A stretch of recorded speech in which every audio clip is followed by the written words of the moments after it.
So Scott, this week we're jumping into the Neon Abyss.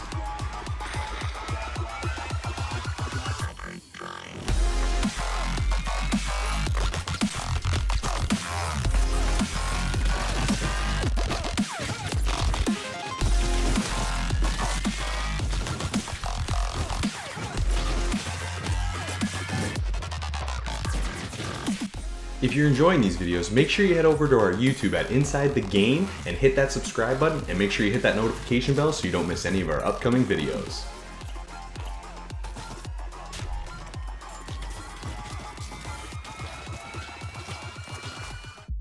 Scott, this week we got to check out a pretty cool game, an action roguelike platformer, Neon Abyss. What did you think of this one?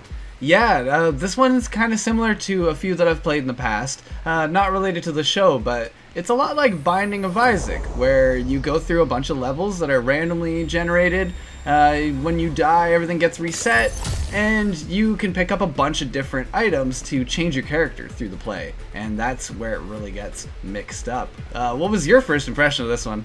Well, you know what? I really like the art style. I'm a big on the art style, the graphics. I love the pixel art. I think they did a really good job with this. I like the way the characters look.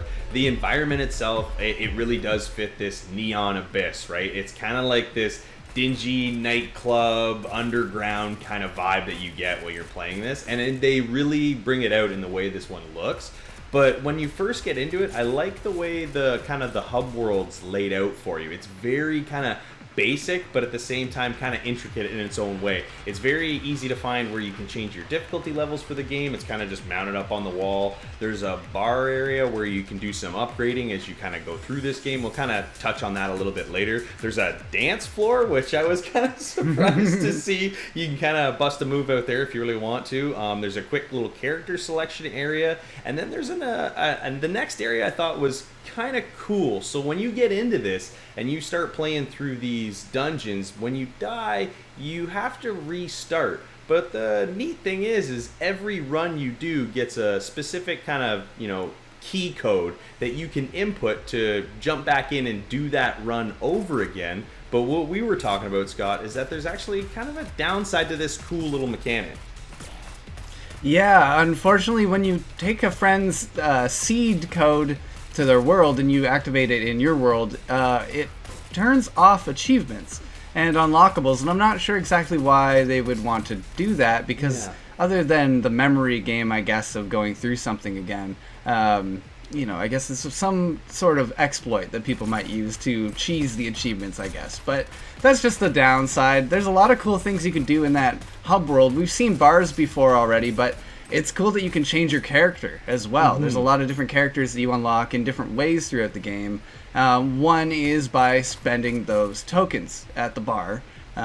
In parts that you unlock later on, you get one of the characters. They each have their own abilities and something that makes them unique. And that's cool to freshen up a game that you're supposed to just run through again and again. Yeah, you know what? You're right. It is that true run and gun style game, and it's kind of your heart racing the entire time you're playing this. I mean, there's enemies coming at you from everywhere, and I played a little bit on actually each difficulty level just because I was interested to see how it differs, and it's more just basically you're going to run into more enemies per room, and the aggression level of the enemies is going to be a little bit higher. So, I mean, even on easy, this game isn't totally easy because every run is unique. You pick up different items, different weapons every time you go into a different room. The weapons in this game, I don't know about you, there's some pretty cool ones. Like, I'm shooting heart boomerangs, and stars are flying everywhere, and laser beams. They've got a little bit of everything. It reminds me of like a 2D Ratchet and Clank style with all these different types of weapons in this. Yeah, that's a good way of explaining it, and it's so randomized, seemingly, that the different effects of the items you pick up, that even those guns can be tweaked kind of in different ways in different playthroughs, and they behave a lot differently.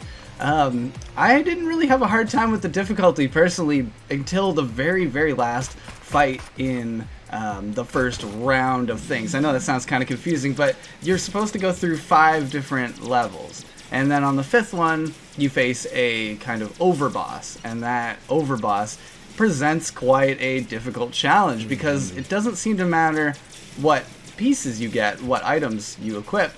it's going to be difficult. He hits hard no matter what. And I found in a lot of the earlier levels, I would get something like demon wings or the ability to fly, and that would just, I would almost be able to just walk all over these other early bosses. But once you beat the main overboss, it goes on even further. The game gets even bigger. It turns into a 7-round playthrough before you get to an overboss, and from there it just goes up and up and up. And this game has a lot of replayable value.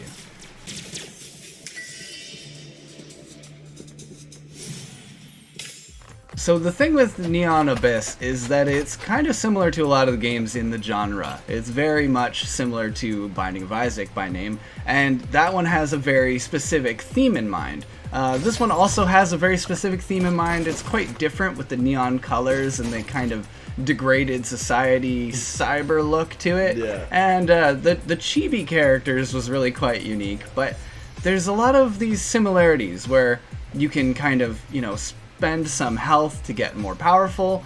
You can change some of the chests and some of the doors in the field to be like a negative effect and kind of hurt yourself that way. So there's a strategy going about how you deal with the things in the levels as they're randomly generated. That's a very straight out of the Binding of Isaac book, but that's a great thing about it, is that it takes that and it gives it its own coat of paint. All these weird, wacky guns that you would never find in a game as serious as Isaac, and it just has its own unique, little twists. Instead of pets that follow you, there's the eggs, and that's gotta be the best system of all.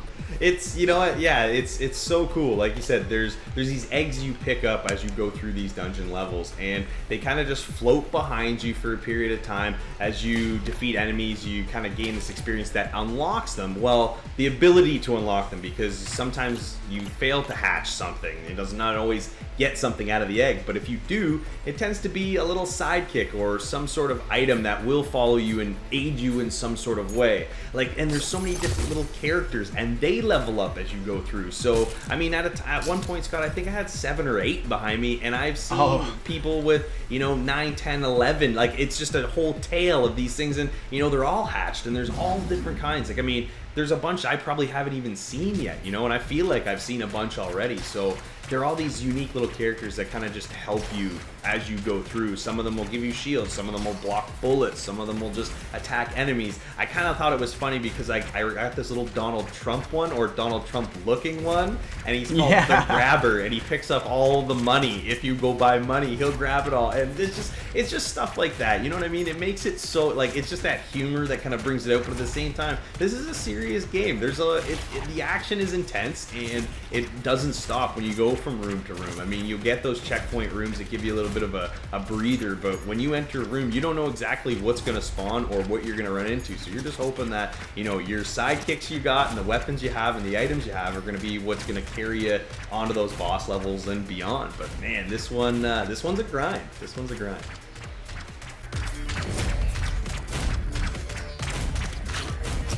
All right, Scott, I think we've had a pretty good time playing Neon Abyss. If you've got to put a score on this, what are you gonna give it? Yeah, this one's interesting. It's similar to a lot in the genre, but it has its own unique twists that have me hooked. I'm playing this one again and again. It just has that replay value. I'm there with an 8.5. I enjoyed this one. You know what? I'm right there with you. I feel the exact same way. The art style is what drew me in immediately, and just the nonstop action. And like you said, the replayability is just, it's there. And you can jump in, you can do a quick run. If you die, you don't have to play another one. But if you want to play 10 more, you can. And that's what makes this game so great. So you know what? I'm right there with you with an 8.5.